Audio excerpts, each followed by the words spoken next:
YCP అధినేత CM Jagan వరుసగా అభ్యర్థుల జాబితాలు ప్రకటిస్తూ ఎన్నికలకు సిద్ధమవుతున్నారు. దీనితో టీడీపీ జనసేన అధినేతలపై ఆశావాహులు క్యాడర్ నుంచి ఒత్తిడి పెరుగుతుంది. సీట్ల సర్దుబాటుపై ప్రకటన ఎప్పుడెప్పుడు అని ఇరు పార్టీ నేతలు, కార్యకర్తలు ఆసక్తిగా ఎదురుచూస్తున్నారు.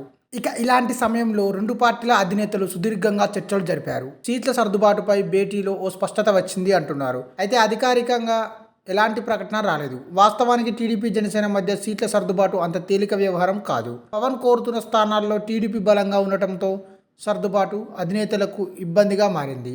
ఈ క్రమంలోనే బాబు వ్యూహానికి పవన్ లొంగుతాడనే విధంగా పరిణామాలు కనిపిస్తున్నాయి.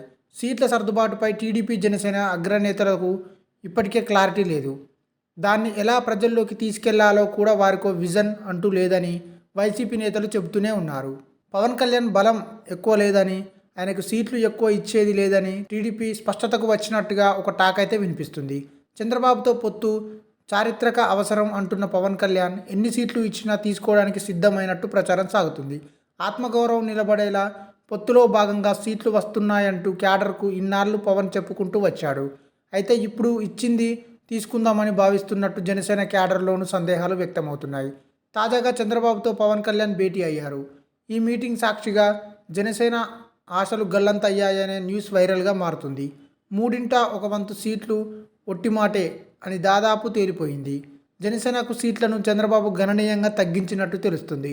జనసేనకి ఇచ్చే అరకొర సీట్లను కూడా తెలుగుదేశం చేసిన త్యాగం చూపనున్నట్టు తెలుస్తుంది. రెండు పార్టీలు కలిసి పోటీ చేసి ఏదో సాధిస్తామని కలలు కంటున్న క్షేత్రస్థాయిలో ఆ పరిస్థితి లేదనే వాదనలు వినిపిస్తున్నాయి. అలాగే బీజేపీని కలుపుకుపోయే విషయంలో ఇంకా తర్జన భర్జనలు కొనసాగుతూనే ఉన్నాయి. కానీ టీడీపీతో కలిసి పోటీ చేసే అంశంపై మాత్రం బీజేపీ స్పష్టతనివ్వడం లేదు. బీజేపీ ఒంటరి పోరుకు దిగితే ఏం చేయాలన్న దానిపై కూడా టీడీపీ జనసేన అధినేతలు చర్చించుకుంటున్నట్టుగా తెలుస్తుంది. ఇదే సమయంలో బీజేపీతో కలిసి ఎన్నికలకు వెళ్లేందుకు టీడీపీ సుముఖంగా ఉన్నట్టుగా స్పష్టం చేస్తుంది. చంద్రబాబు పవన్ కళ్యాణ్ల భేటీలో ఈ అంశంపై ఓ నిర్ణయానికి వచ్చినట్టు సమాచారం. పవన్ కళ్యాణ్ ఇప్పటికే బీజేపీతో సంప్రదింపులు జరిపినట్టు తెలుస్తుంది. బీజేపీ పెద్దలు 2 ఎంపీ 7 అసెంబ్లీ సీట్లు అడిగారని, బాబు మాత్రం ఓ ఎంపీ 3 అసెంబ్లీ సీట్లు ఇవ్వడానికి సిద్ధంగా ఉన్నారని వార్తలు వినిపిస్తున్నాయి. అందుకు తగ్గట్టు కాషాయ పార్టీ పెద్దలను ఒప్పించే బాధ్యతను పవన్కు అప్పగించినట్టు తెలుస్తుంది. అయితే కేంద్రం వైసీపీ సర్కార్కు అండగా నిలిచింది. ప్రతిపక్ష టీడీపీ ఎన్ని ఆరోపణలు చేసినా కేంద్రం ఏమాత్రం స్పందించలేదు. విశాఖ సభలను అమిత్ షా వైసీపీని ఇబ్బంది పెట్టే వ్యాఖ్యలు చేయలేదు. ఇక చంద్రబాబును జైలుకు పంపడం వెనుక బీజేపీ పెద్దల హస్తం ఉందనే ప్రచారం సాగింది. దీంతో టీడీపీ శ్రేణులంతా బీజేపీతో పొత్తుకు అంగీకరించడం లేదు. ఇలాంటి సమయంలో చంద్రబాబు బీజేపీ పెద్దలను నేరుగా కలవకుండా పవన్ ద్వారా రాయబారం నడపాలని నిర్ణయించుకున్నట్టు తెలుస్తుంది. ఇక బీజేపీ వస్తే ఎన్ని సీట్లు ఇవ్వాలి అనే అంశంతో పాటు జనసేనకు ఎన్ని సీట్లు కేటాయించాలనే విషయం మీద వీరిద్దరి మధ్య చర్చ జరిగిందని తెలుస్తుంది. 3 ఎంపీ 25 అసెంబ్లీ స్థానాలను జనసేనకు కేటాయించే విషయంపై చర్చలు సాగినట్టు సమాచారం. అయితే అందుకు జనసేన క్యాడర్ సిద్ధంగా ఉంటుందా అనేది కూడా కీలకంగా మారనుంది. మొదట జన సైనికులు సగం సగం అన్నారు.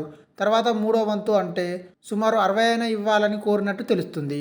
అది కాకుంటే లోక్సభ పరిధిలో 2 సీట్ల ప్రకారం 50 అయినా ఇస్తే తీసుకోవడానికి సిద్ధమైనట్టుగా కూడా వార్తలైతే వస్తున్నాయి. అందులోనే సగం సీట్లకు బాబు ఎగ్గొట్టినట్టుగా సమాచారం రావడం జన సైనికులకు ఆగ్రహం తెప్పిస్తుంది. జనసేనాని 50 అసెంబ్లీ 5 లోక్సభ స్థానాలు ఇవ్వాలని కోరినట్టు తెలుస్తుంది. అయితే 25 స్థానాలు ఇచ్చేందుకు చంద్రబాబు అంగీకరించారని, వాటిపై ఏకాభిప్రాయం కుదరిందని అంటున్నారు. మహా అయితే మరో 5 స్థానాలు ఇచ్చే అవకాశం ఉందని తెలుస్తుంది. ఇక కాకినాడ మచిలీపట్నం ఎంపీ సీట్లను జనసేనకు ఇచ్చారని, అనకాపల్లి తిరుపతి మరో సీట్ కూడా ఇవ్వాలని పవన్ అడుగుతున్నట్టు తెలుస్తుంది. ఇక రాష్ట్ర వ్యాప్తంగా పరిస్థితి ఎలా ఉన్నా ఉభయ గోదావరి జిల్లాలు, విశాఖపట్నం జిల్లాలో సీట్ల సర్దుబాటు కూటమికి కష్టంగా మారింది. జనసేన అక్కడే ఎక్కువ సీట్లు ఆశిస్తుంది. టీడీపీకి కూడా అక్కడ బలమైన నేతలు ఉన్నారు. దీంతో రెండు పార్టీలు అక్కడ ఎటు తేల్చుకోలేకపోతున్నాయి. ఇక ఇప్పటి వరకు రాజనగరం, రాజోలు, కాకినాడ రూరల్, యలమంచిలి, భీమవరం, నరసాపురం, పోలవరం, విజయవాడ వెస్ట్, తెనాలి, దర్శి వంటి కొన్ని స్థానాలపై ఏకాభిప్రాయం కుదిరినట్టు తెలుస్తుంది. ఈ వీడియో మీకు నచ్చినట్టయితే లైక్ చేయండి, షేర్ చేయండి, కమెంట్ చేయండి, సబ్స్క్రైబ్ చేయండి.